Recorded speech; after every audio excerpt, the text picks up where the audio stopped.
Good morning, everyone. Michael Sherlock here, CEO of Kukla Biz and Shock Your Potential.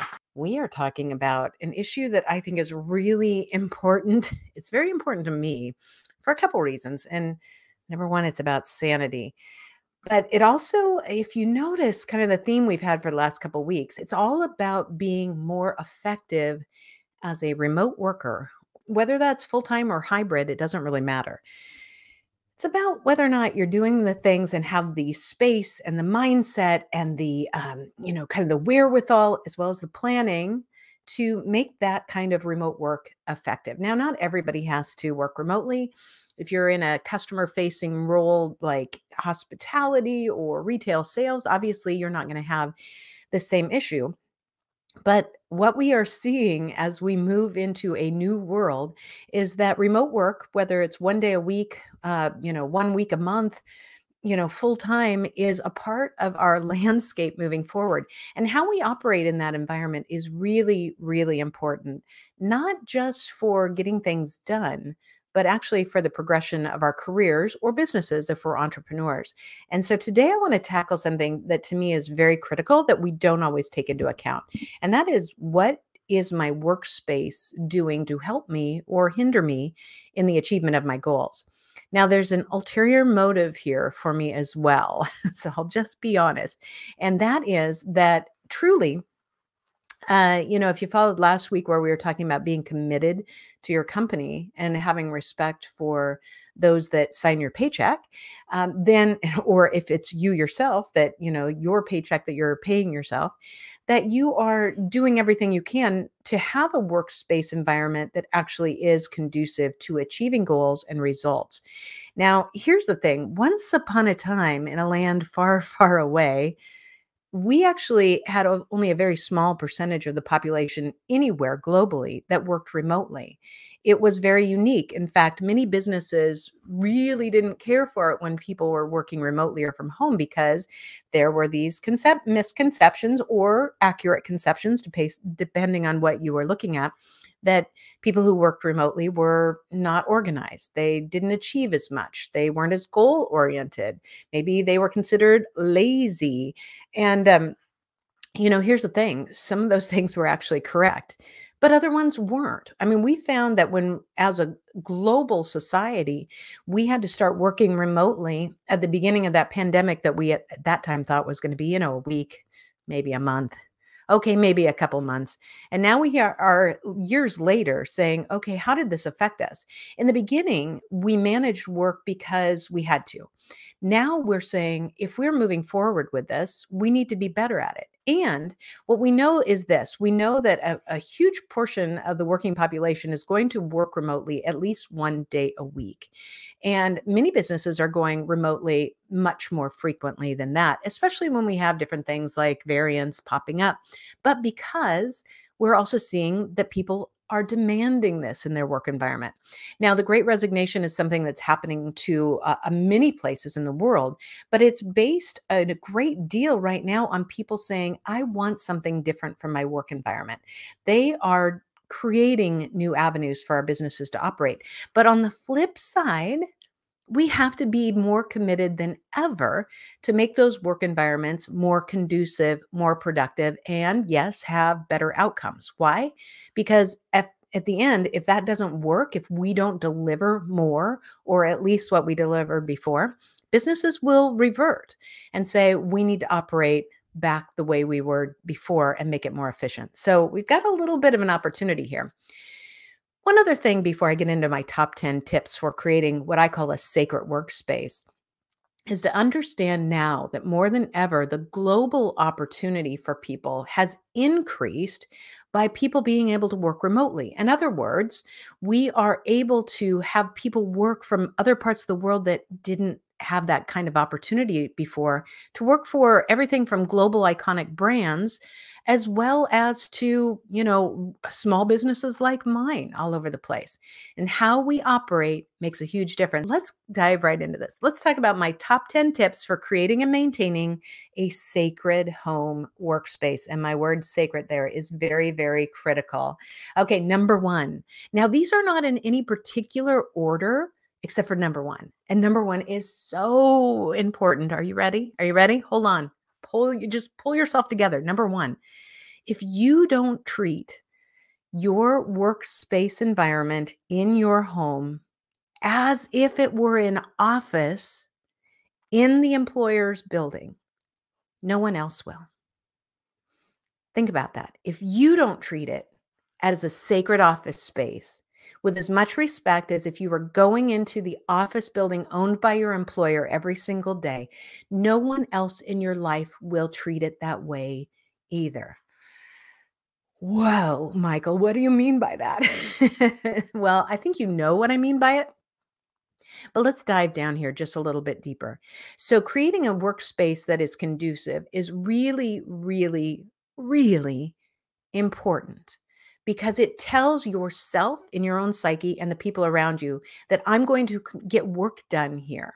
So whether you live in a huge house, you live in a one-bedroom apartment, you live in your parents' basement, creating an office space means actually finding physical space that is where you get your work done and creating an office set up there that you treat with that same respect as if you were going somewhere else.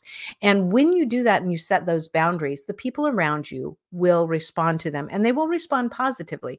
It just takes some dialogue at the same time. And it also takes preparation, but it takes that mindset that every day when you go to work, that you are going to work. If you are trying to work remotely from every place that you are, when you go to walk your dog in the park or, here and there throughout your day, because, maybe you don't have that space set, you will not get results that will make a difference in business. You will not get results that will make a difference for your career or for your own company if you're an entrepreneur.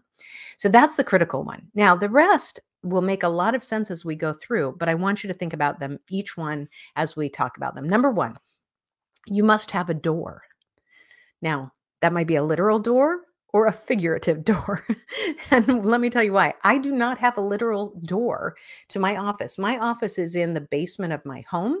I look from my desk up at a short run of stairs. The only window I have is behind me with Yoga Dog reminding me to breathe.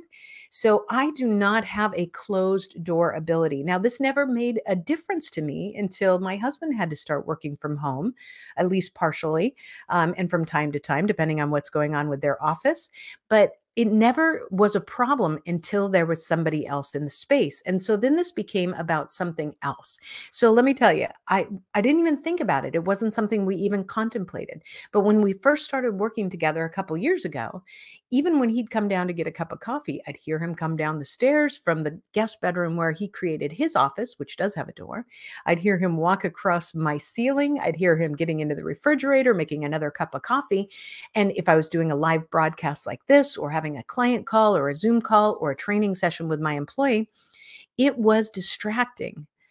Now, is it his fault? No, because I hadn't created a dialogue yet to have a figurative door for my office. So what we did is we started sitting down, and every morning we have a debrief if he's working from home where I say, what's your day look like? What are your critical appointments? Let me tell you about my day, my critical appointments. So we are respecting each other's space. It also means that we understand that if there's something really important going on in my world, like a live broadcast, that he's not going to come down those stairs unless the world is on fire. With me having that dialogue shows that I respect my work and being dedicated to that. Now, number 3, treat your home office with the same respect that you would treat your office or workspace or cubicle in your companies.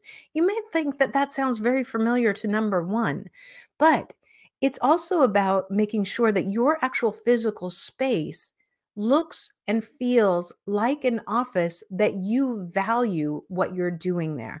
So yeah, number 1 is about make sure that you treat it as an office and other people recognize that you show by your actions in your dialogues what it is. But this one is about recognizing that this space needs to also be designed in a way that helps you be effective, that helps you feel like you're a part of something. Working remotely can be incredibly lonely. By setting up your office the same way you would be in another office, so your home office, the way you would have your cubicle or your general workspace or your office in a big environment, means that you're saying, hey, what do I need? What do I need on my desk? What do I need in my visual field? In fact, the other day I said to my husband, I'm getting a little tired of not seeing outside. I miss that. And that's because I used to travel a great deal. So it wasn't problematic for me to spend every single day only seeing the backside of, some other walls in my office and not seeing outside. Treating that office space as if it was in somebody else's office building also means that you're saying, how do I want this to look? How do I want to feel? And what am I saying about myself? About how it's put together. That means, do I have a messy desk? Do I have things sitting around? What do I have near me that tells a story about me, my work ethic, and my commitment to the company? Number 4, understand the physical needs you have in your workspace.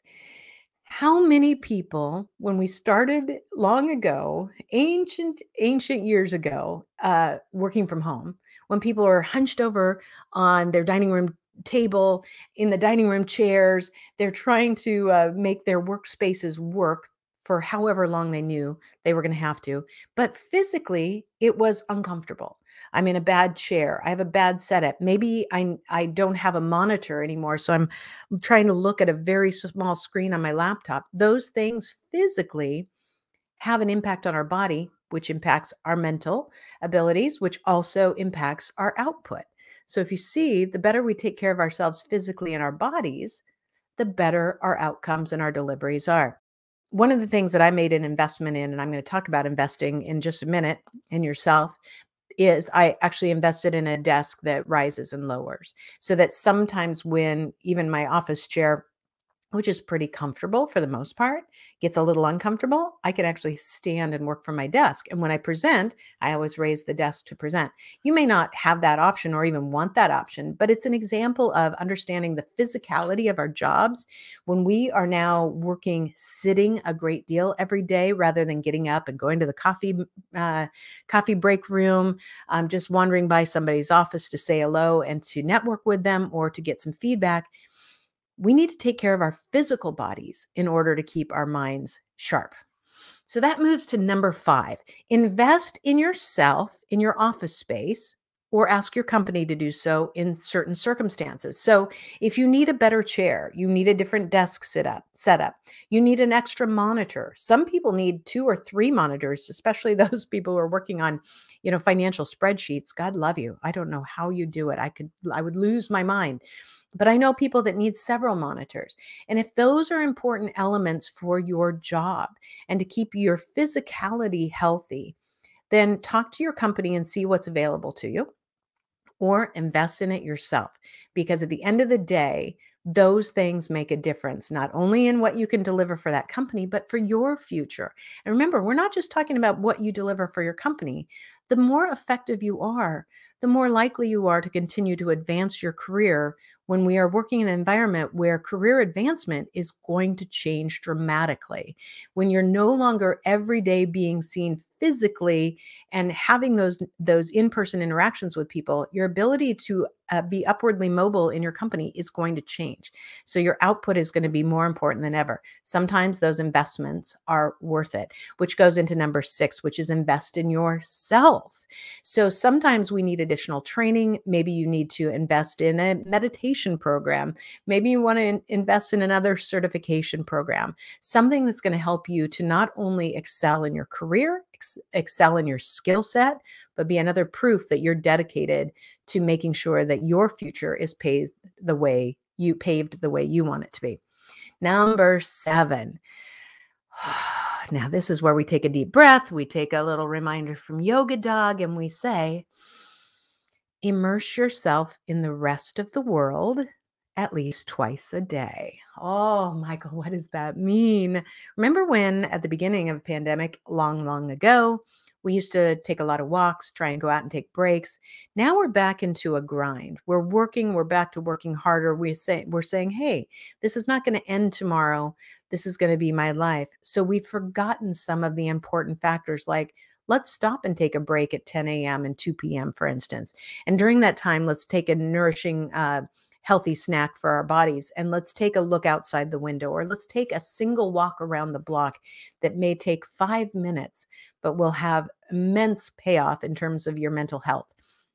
That ability to immerse yourself in the world is not only going to keep you going, make you more effective, keep you more fresh, but it's going to help avoid burnout. And that's going to be something that we really have to watch over time with more and more people working remotely as well as hybrid remotely. Burnout has always been a factor in our work environments. This is going to be something that I believe we're going to see much more substantially. Number 8, find a lunch partner. Remember back in the day when we used to have, Zoom happy hours, or we'd get everybody together, and that was the only way we could see each other. Well, now we can see each other much more frequently, but we still have lost that one-on-one interaction with work colleagues. That's just important. It's just as important for your mental health as well as your career networking opportunity. And I don't mean you have to do this every day, but at least once a week, I challenge you to do this. Find someone in your work environment that you will say, let's meet up. You bring your lunch, I will bring my lunch, and we'll Zoom together for 30 minutes and just say, how's it going? What are you working on? Do you need any help? Do you need any support? That lunch partner is another tether to the rest of the world. Yes. So that's great for your mental health. But that replaces those breaks by the water cooler where you had those interactions with other people, and expand them. Take those opportunities. Ask your boss, hey, could I get a 15-minute lunch networking session with you? I just want to have somebody to eat lunch with and just be able to ask you questions about what's coming up or about my job. Don't make it a big deal. Make it about something that you're trying to replace that used to happen in person more frequently. Number 9, post positive quotes, visions, dream boards, have plants in your office, have those things that spark your soul and your imagination, and have them be visible. Everybody has something that will keep them going during those moments. I have, and I thought I'd share this with you. I have this little bottle, and if you can't read it, it is grapefruit essential oil. All right, that's not going to go very well. And I put this on when I'm starting to feel really kind of lethargic, especially in the afternoon. I take off the lid, I sniff it, I put a couple drops on my wrists, I rub them together. And what that does is it not only invigorates me, but this to me is a symbol. Not only does it actually help me, but it's a symbol of remembering to take care of myself, to make this workspace something that also feeds my soul, not just feeds my job and my company. And that way, work is not just work, and my workspace is not just a space, it is a part of my overall well-being. Now, number 10 of my top 10 tips is talk to your colleagues and your friends about working from home. Don't shy away from this topic. It's not done just because the rest of the world is starting to move and churn more frequently, and we are going back into offices more frequently. We know this is going to be still a part of our world. So talk to them. How do you set up your work environment? What's your office like? What has been the best thing that you have done to make your office more effective? Let them learn from you. Ask them what challenges they're still facing. Because my top 10 tips are the things that I've learned. You may find things that are even more beneficial to you as well as to them. So as we wrap up today, I want you to consider this. Our work environments are critical. We are asking ourselves a lot of questions these days about what's important. What's important for my job, my work, my life, my balance? What do I want to achieve, and how do I want my life to work with my work? But we also have to say, how do I want my work to work effectively with my life when I'm working from home? So with these goals in mind and keeping an eye on what the space looks like, how important it is, we will also be committing ourselves more fully to whether it's our career goals, our company goals, our future goals for ourselves. And we'll be doing so with purpose. And at the end of the day, that's what I'm always trying to achieve. Make sure that we are doing things for the right reasons to create positive, productive, and profitable workplaces. Thanks for joining me today. I am Michael Sherlock. Please find us here again with Shock Your Potential, and looking forward to seeing you guys again next Monday.